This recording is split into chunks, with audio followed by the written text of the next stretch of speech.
Hello, I'm Dominic Hobson, co-founder of the Future of Finance. My guest today is Emmanuel Daniel, founder of the research, publication and consulting house Tab Global, whose 30th anniversary falls this year. In his book, The Great Transition, The Personalisation of Finance is Here, Emmanuel foresaw a future in which digital technologies, and especially blockchain and AI, would personalise and democratise financial services. But at Christmas, he published an article entitled 2025 was when the financial markets hijacked the networked economy.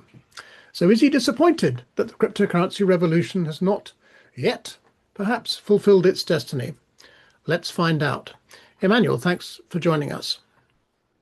Dominic, very happy to be on your show, and thanks for that introduction because that's exactly what I'm, I'm working at, and I'm laboring over. This whole point of the decentralization of finance did not happen in 2025, and it's been hijacked by greater centralization, and it's been distracted by this whole market syndrome around digital assets that the traditional financial institutions want to create a market around digital assets, which then delays, the ability of decentralization to take place. So I'm laboring this point in my head. I'm looking at all the evidence there are. I do think that the decentralization of finance will eventually happen, but we are up against a number of forces that work against it. Humanity itself is a centralized ecosystem. There's a desire in every facet of humanity, whether it's business or social gatherings, for someone or an institution to hold it together. And that institution is rewarded. That's where the profits accrue. That's where the work is done and all of that. So this is what I'm agonizing over at the moment. Just before we delve into that a bit deeper, could we just agree on some terminology? When you talk about digital assets, do you, in that definition, encompass tokenized securities and funds as well as cryptocurrencies? Yep, Stablecoins, for everything. that matter. Absolutely, absolutely. I mean, everything end to end. Crypto at one end, and alternative assets, which are being digitized today. The whole spectrum. I mean, and actually, the people in financial services talk of all of them in one tone, in one breath. And so, yes, I do mean that digital assets, meaning all of digital assets.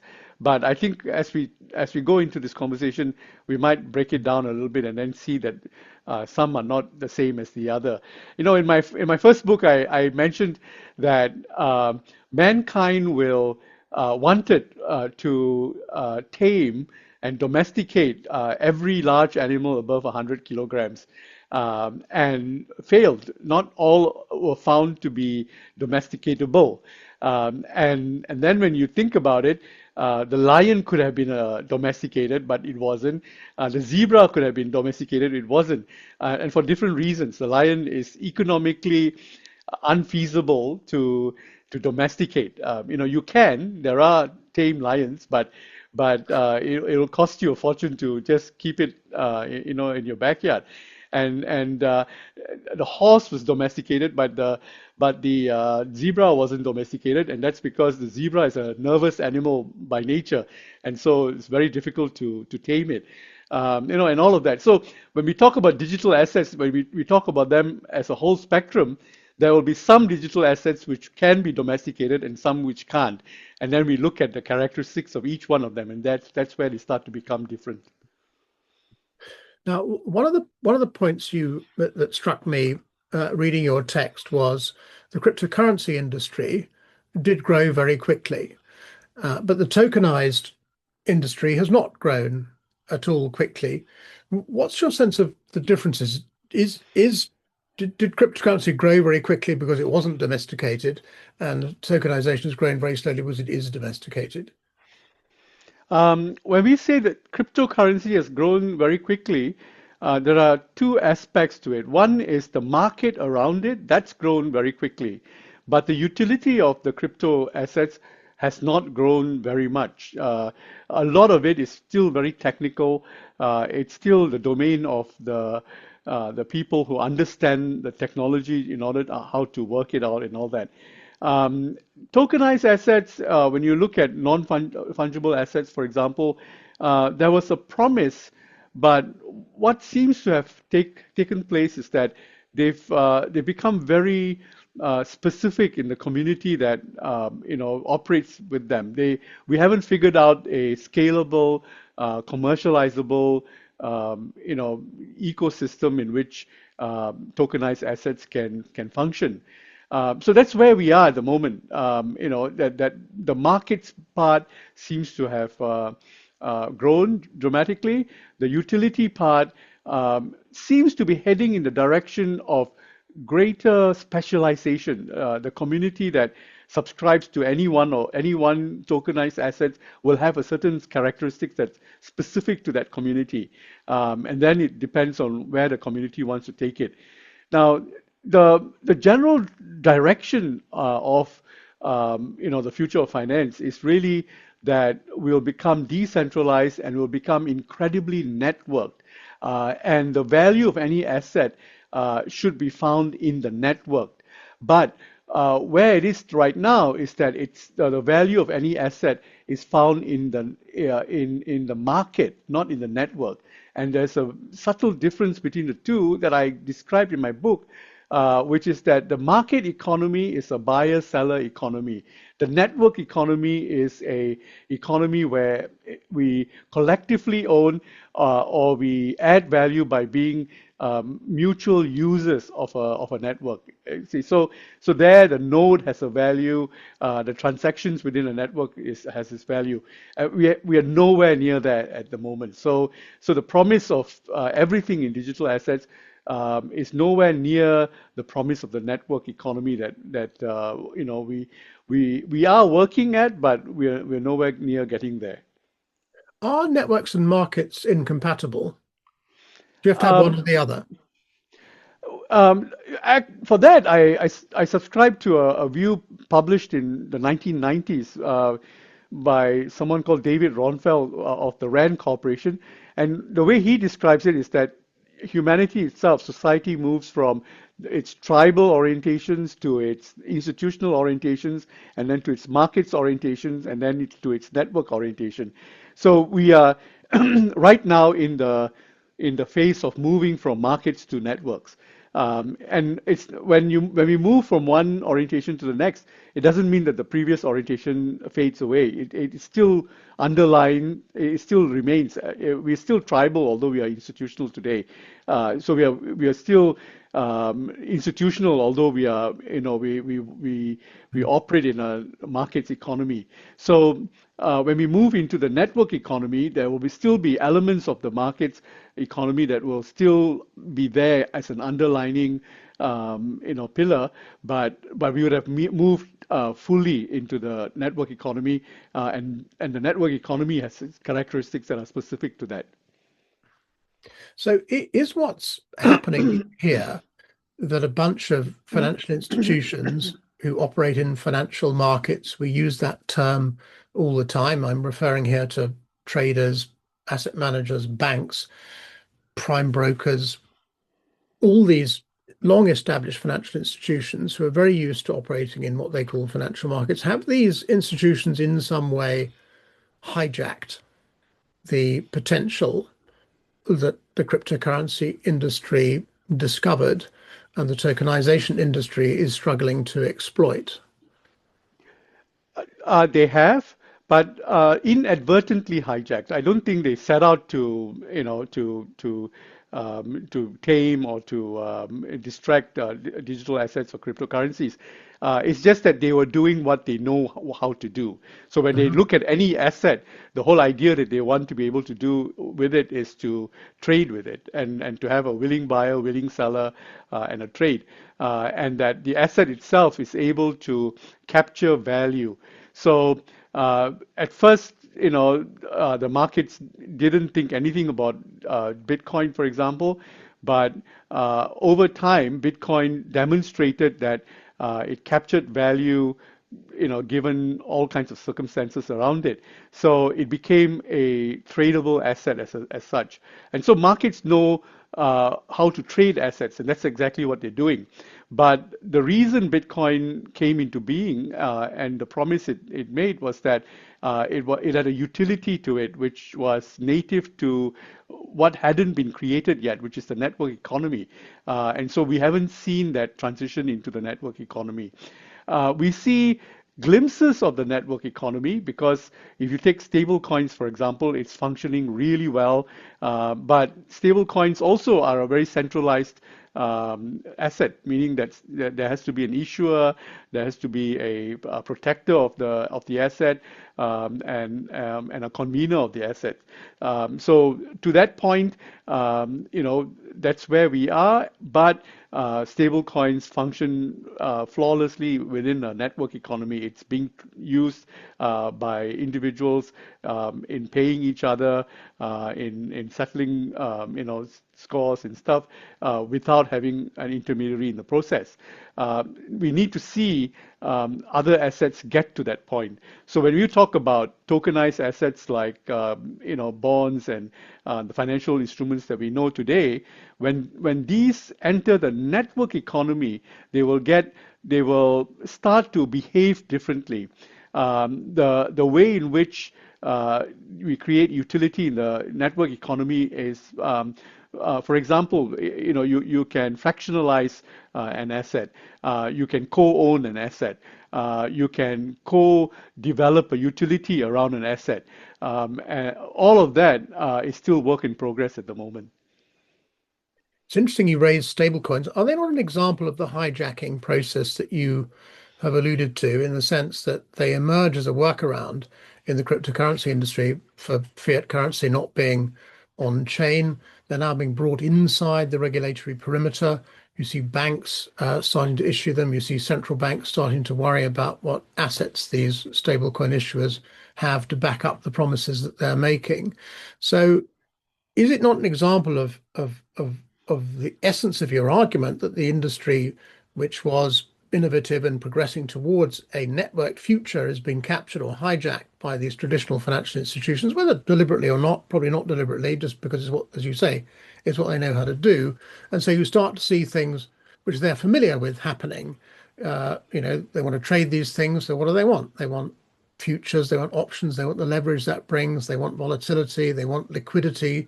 So they start inventing applications to make these assets more liquid. They want intermediaries to broker their transactions, to safekeep their assets, to manage their assets. You start to see power in the marketplace concentrating in the hands of a few people, a few institutions. You even start, of course, to see corruption creeping into it, and the market starts eventually to slow, its growth will start to slow down. So do you not worry that that's actually happening to stablecoins, which are this example of success in a You know, networked Yeah, future? the original stable coins were meant to be, on ramp, off ramp. They were facilitators in making the transition from real world assets to tokenized assets, and it functions quite well on that front. But it may well be a necessary process because we need this transitionary phase where a digital asset is created but has the governance structure of the traditional financial institutions that we know in the way that we know them today. So anyone can issue a stable coin, except that you have to demonstrate a governance structure that makes it stable and reliable and mean what it says. And now the regulators understand stablecoin that way. They're focusing entirely on the governance structure, on the issuance of a stablecoin. But it's evolving in such a way that it looks like it's going to be a winner takes it all type of a platform or a ramp or an asset, which is that some stable coins will be so famous and so popular that they will run away and take huge market share and become the de facto stable coins, and all of the others may well be functional, meaning that they serve a specific purpose, maybe a currency or something like that. And now with the U.S. Putting in place regulation for the issuance of stablecoin. Actually, I said this in my book, which is that it's a matter of time before banks compete with each other in issuing stable coins, which is we are just about there right now, except that the regulators in the U.S. are balking at allowing banks to pass on the profit of a stablecoin onto the user. Then it becomes an enhanced or a tokenized deposit and not just a stable coin. So they've drawn a line there to say that we will not let that happen, because if they did, then you're actually creating a market around a token. And making it a profitable token in a way. So we are seeing this transition. It's actually part of the transition phase. There will be a winner, there will be winners and losers, and the winners will have certain characteristics which conform to the governance structure that the regulators are asking for right now, but will need to succeed on the utility front, which is that it's universal, and it comes as close as possible to peer-to-peer a payment instrument that it promises to be. Once it moves towards peer-to-peer, that's when it becomes a network instrument, and then it becomes ubiquitous and so on. I also said that the US dollar will embrace this, or rather the US Treasury or the Federal Reserve Bank will embrace this, because this is the way in which the US will internationalize or prolong the life of the US dollar or the US assets. You can also tokenize Treasury bonds and make them tokenized and into stable coins in that way.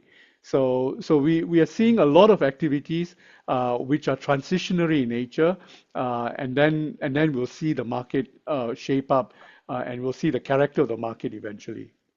Yeah, it'd be interesting to see if the attempts to use stablecoins to preserve the US dollar actually work. It's also interesting that banks are forming consortiums on the stablecoin side, which is what they always do when some new idea comes along. And it's safety in numbers. They can learn from each other. They can pool the costs, but it never survives. That's because when they form these consortiums, they actually form structures but not the market. And something that I've been learning, especially when I talk very closely and very deeply with fintechs that want to create markets for information, for tokens, for stable coins, creating markets is a very difficult process. We've tried creating markets for climate bonds, for example, and some markets eventually take off, but lately only the markets that are created through regulation seem to function, because it's a requirement of regulators, the European bond market, for example. But many other attempts, I talk to friends who want to create markets around commodities, for example, and it's so difficult to create markets. So in other words, even in the markets phase, there are some truisms that work and some that just don't. And then now we're trying to carry that into the network phase. Hmm. Can I clarify one point? You have described this hijack process as the financialization of these markets. Is your future of a networked peer-to-peer future, you use the words about that, personalized finance, democratized finance, which I suppose is what peer-to-peer is going to mean. So is personalization and democratization key features of a networked financial economy, and financialized traded assets are a feature or function of a pure market economy? When you, Essentially, yes. Yeah, go on. Yeah. well, I want to make sure I'm understanding your terminology really. Yeah. So, yes, I guess in my journey in trying to describe what the future of finance will eventually look like, I took it as a purity, an end goal, a desired outcome that when we move into the network economy, you and I will be interfacing with each other directly without an intermediary. So that we'll say it's the end of the of intermediation. But what I'm discovering is that something about human society doesn't allow us to get there. It's a dream. It's a end result that we all work towards, but we just keep creating new forms of intermediaries that either insist on or will need to play a functioning role in holding technology and carrying it. So what the banks are doing right now, that's a total distraction. That's like you created a market around it. In fact, right now as we speak, there are any number of commentators out there talking about, oh, Bitcoin should go up to 250,000, but it didn't. It went down to 70,000. All of that is it's a sundry conversation. It's not the essence of what Bitcoin is and what will give it its value eventually. So we just need to sit back and enjoy the ride. And yes, from a market's perspective, if you have only so many bitcoins being issued, and that ownership is being fractionalized further, the value can go up. But it's got nothing to do with Bitcoin. It's got everything to do with Bitcoin as a market's asset that is being traded. It's a capital market instrument, and not only that, it's got futures and derivatives built around it. All of that is markets. None of that is Bitcoin in itself. So, what we need to try and figure out is at which point will Bitcoin or crypto become a functioning instrument in a networked economy, and what is that network economy? Those are the questions we need to answer, and they're not quite straightforward in that sense right Mhm. now. Now, before we finish, I've got two very big questions to ask you. And this is the first one. Uh, a lot of people in the crypto industry, broadly conceived, and certainly in the tokenization industry, are proceeding on the basis that growth lies in attracting traditional institutional money. Growth, the future depends, if you like, on the institutionalization of markets which grew up outside the regulatory perimeter, outside the institutional perimeter. They want to bring into the marketplace traditional financial institutions, asset managers, banks, stock exchanges, corporate treasurers, even brokers, dealers. And they expect that is where the growth is going to come from, because if you look at the traditional markets, you've got 120 trillion global equity market, 140 trillion global bond market. It seems to make sense. You can draw that capital into your new model. Now, is that assumption wrong? Uh, in your view, does there need to be a different approach to overturning the prevailing structure of financial markets to turn them into the networked future you've described? All that does is create a sufficient value in a tokenized asset to make the tokenized asset itself of interest to the developers, to the programming community, to the market makers, the network players, to keep doing work to make those breakthroughs. When a digital asset doesn't have a value in itself, nobody's interested in it. But when it's got a value, that's when the governance community gets paid, and it becomes interesting to build on that. I mean, Bitcoin technically is unusable token, relative to Ethereum, relative to Solana, Tezos. There's so much functionality that you can build on all of the other tokens. Then you ask, why not Bitcoin? And it's just functioning as digital gold, right? Which is that gold, when you think about it, is so stable that you cannot use it for almost everything, right? You can just use it for a few very precious functions. Um, then it plays a different role.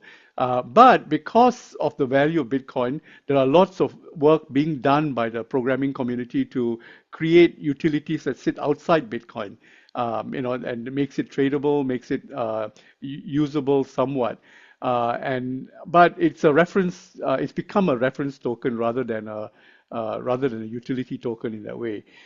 So um, we just need to keep we need just to make a distinction between the markets being created and the networks that we need to work towards, and what the network economy will look like and what it necessarily needs to have in order for the real value of tokenized assets to become real.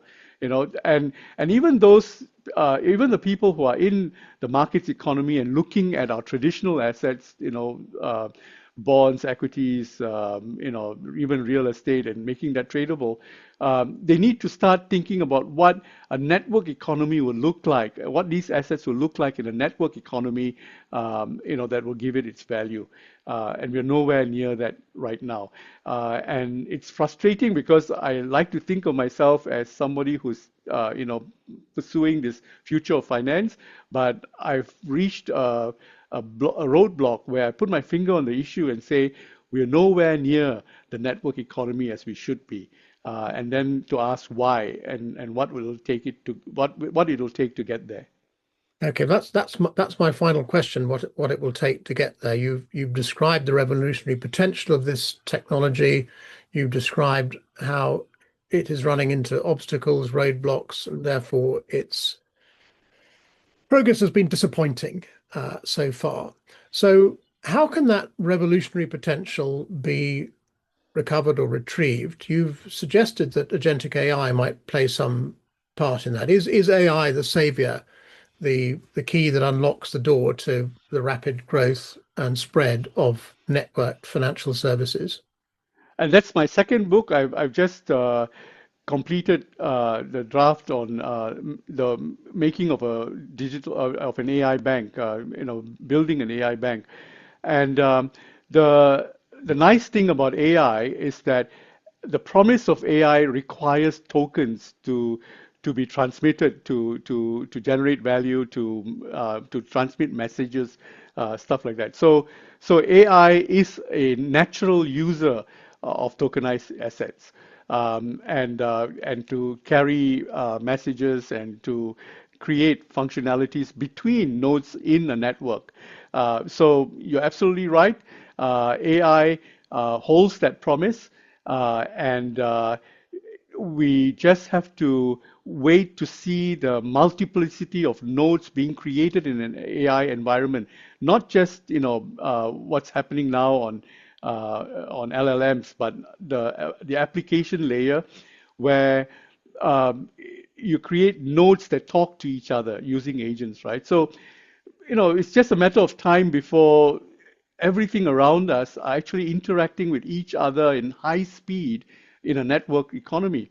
And they need a transmission mechanism. They need a token to be able to carry value and communicate with each other.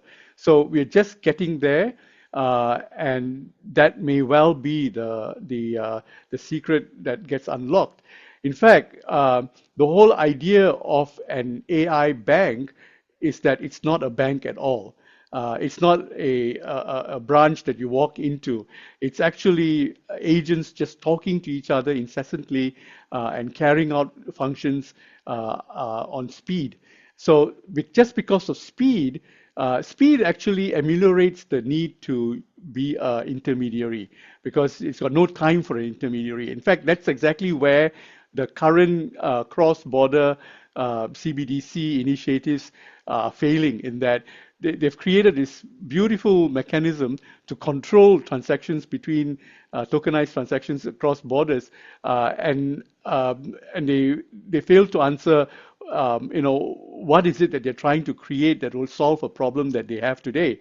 And the biggest problem that will be solved will be cross-border high-speed transactions, where you cannot wait for an intermediary to process that transaction. It has to have its own integrity, and that's where tokenized assets come in and have a role. And you're absolutely right. That's a big picture that we can visualize right now, and we're probably getting there. But we need to see a critical mass of nodes being created for that to become a reality. Mhm.